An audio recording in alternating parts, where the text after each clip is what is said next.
Hal terburuk dari sesar Lembang itu bisa mencapai berapa? Ya kalau hitung-hitungannya itu kan panjangnya 29 kilo. Kalau 29 kilo itu gerak semua, tapi dalam catatan sejarah belum pernah. Ini memang mencapai kekuatannya besar, 6,8. Kalau 29 kilo itu kan hitung-hitungan. Tapi kenyataan yang terjadi, gempa di Lembang itu kan kekuatannya kurang dari 5. Jadi saya kira ini harus dimaknai untuk skenario kalau terjadi kasus yang paling jelek. Dan ini mungkin masyarakat harus tahu dan diberi penjelasan. Jangan belum apa-apa sesar Lembang menimbulkan gempa 6,8 pasti akan heboh. Namun ini adalah skenario sebenarnya. Skenario dalam suatu bencana kan kita membuat beberapa skenario. Mudah-mudahan ini tidak terjadi. Karena kenyataannya yang terjadi kekuatannya adalah di bawah 5 bahkan di bawah 4. Pak, artinya kalau gempa-gempa yang saat ini di Bandung Raya itu akibat akibat sesar aktif Lembang atau seperti apa sih, Pak? Iya, akibat adanya sesar aktif. Jadi bukan berkaitan dengan aktivitas Gunung Api Tangkuban Perahu ya, tapi akibat sesar aktif.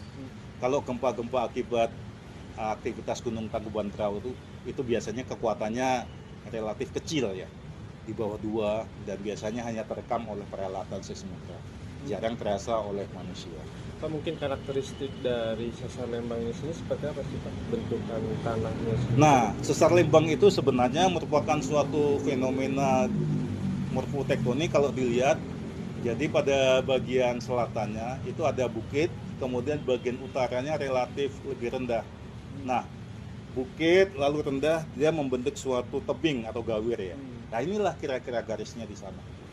Jadi kalau ingin melihat garis sesar Lembang, mungkin bisa ke Gunung Batu, pernah ke sana, Lembang ya, Pak? ke tebing Keraton, kemudian ada di desa Cimenyan bagian timur, lalu di sebelah baratnya ada Cisarua. Itu dia garisnya.